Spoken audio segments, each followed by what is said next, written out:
comment devenir IBOD? Quelle est cette spécialisation infirmière de bloc opératoire diplômée d'État? Comment ça fonctionne? Quelles sont les tâches au quotidien, une journée type d'un ou une IBOD? Et comment se passe le concours, l'admission, etc. Je vais répondre à toutes ces questions dans cette vidéo. Donc IBOD, donc infirmière ou infirmier de bloc opératoire diplômé d'État, c'est une spécialisation que l'on peut faire après infirmière. Donc on compte on comptait en 2020 plus de 8000 IBOD en France, privés et publics confondus. Donc IBOD, c'est quelque chose qui plaît, du coup on peut constater pas mal aux IDE. Comment ça se passe? Il se passe qu'il y a 3 postes différents donc, en tant que IBOD. On va retrouver IBOD circulant, IBOD aide opératoire et IBOD instrumentiste.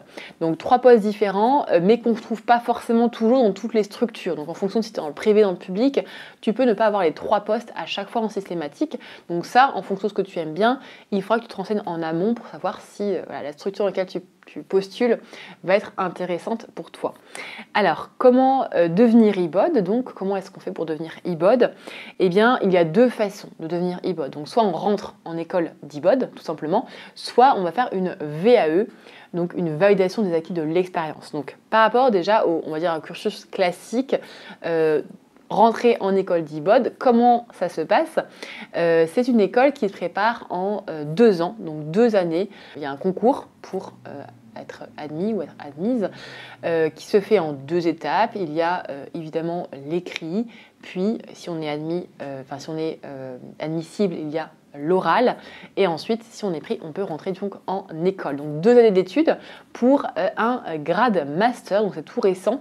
Voilà, la valorisation du métier d'IBOD devient de plus en plus intéressante.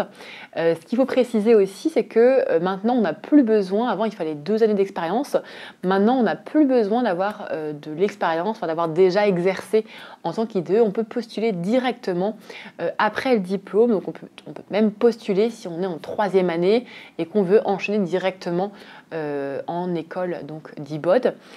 Pour cela, il suffira de présenter un document qui atteste que tu es bien en 3e année et il faudra évidemment avoir ton diplôme d'infirmière même si tu es admis en école d'IBOD. On peut dire aussi que le financement de l'école le coût d'une école d'IBOD va de 5 à 8 000 euros par an, par année d'études, mais que très majoritairement, il y a quand même des financements qui sont possibles avec les hôpitaux, les régions. Donc ça, pour le coup, il ne faut pas que tu hésites à te renseigner au niveau des financements. Donc deuxième façon maintenant de devenir IBOD, d'acquérir du coup ce diplôme-là, c'est donc la VAE, j'en ai parlé juste avant, donc la validation des acquis de l'expérience. Donc c'est quoi? Le principe, c'est faire valoir son expérience pour acquérir du coup un diplôme. Donc là, en l'occurrence, c'est depuis 2014 que la VAE a été mise en place pour les IBOD. Et là, pour le coup, ce qu'il va falloir, c'est 1 an d'expérience en faisant fonction d'IBOD, du coup, 1 an d'expérience et que une fois que tu as cette année d'expérience, tu vas pouvoir déposer un dossier. Donc c'est un dossier qui est assez complet, assez conséquent, pour justement prouver que tu as de l'expérience, prouver que tu peux du coup faire valoir cette expérience-là. Un diplôme, un dossier que tu vas devoir déposer à la direction régionale de la jeunesse, des sports et de la cohésion sociale. Donc que tu déposes, tout simplement. Et après, si tu es pris, si tu es admis, tu pourras du coup faire 21 heures de formation supplémentaire. Donc quoi qu'il arrive, même si tu considères que c'est acquis, tu peux du coup passer la VAE, tu auras en plus 21 heures de formation donc en école d'IBOD. Maintenant, par rapport aux avantages, aux inconvénients d'IBOD, je trouve que c'est un peu délicat parce que ça dépend un peu de chacun, de chacune. Je pense qu'il faut surtout le faire pour les bonnes raisons, il faut surtout vouloir se spécialiser pour les bonnes raisons et il faut surtout bien se renseigner avant. Il faut vraiment échanger avec des IBOD qui travaillent dans le public, dans le privé, qui sont plus ou moins jeunes diplômés. Faut vraiment pas hésiter à échanger avant. quels avantages pourrait donner, enfin quels traits caractéristiques. Il faut se dire que voilà, l'e-bod, on travaille au bloc évidemment.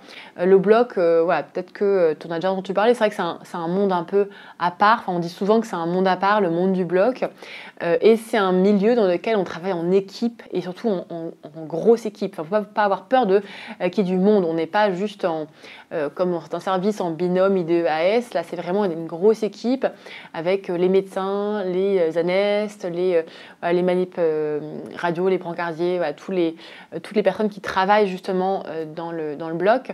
Et du coup, travailler avec tout ce monde-là, il ne faut pas avoir peur justement et avoir envie d'être un petit peu dans son coin parce qu'évidemment, voilà, il y a du monde et ça bouge. Il faut aimer aussi le côté donc travail en équipe, le côté dynamique, le côté rigueur, organisation, c'est quelque chose qui va être aussi important en tant qu'e-bod.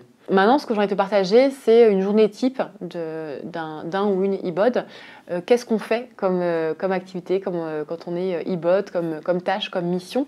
Donc, dans une journée type, ce qu'on va retrouver, c'est d'abord la préparation de la salle d'opération, la mise à disposition de tous les instruments nécessaires à l'intervention et la vérification des dates de stérilisation, l'aide à l'installation chirurgicale du patient, l'aide au pansement, la désinfection des salles et des instruments, un travail également de traçabilité, le bloc stérilisation, le cahier de police, l'examen histologique, le dispositif médical implantable également, et tout ce qui est préparation de la salle d'opération pour soit le lendemain, soit la seconde opération prévue dans cette salle-là. Donc il y a vraiment un travail qui revient à chaque opération. Donc voilà pour les tâches principales d'un e-bod. Si tu as d'autres choses qui te viennent en tête, d'autres choses à rajouter par rapport à cette spécialisation, n'hésite pas à les mettre en commentaire. S'il y a des e-bod parmi vous, des étudiants e-bod qui ont des choses à rajouter par rapport à ce que j'ai pu dire dans cette vidéo, n'hésitez pas à le dire, à le rajouter. N'hésite pas également à le partager à partager cette vidéo, tu cliques juste en dessous si tu as un ou une collègue qui se pose la question de devenir e-bod. Et si tu es intéressé par d'autres spécialisations ou d'autres évolutions de carrière après IDE, n'hésite pas à t'abonner à ma chaîne pour recevoir les notifications des prochaines vidéos sur les sujets de bien-être au travail ou d'évolution professionnelle en tant qu'infirmière. Je te dis à très bientôt.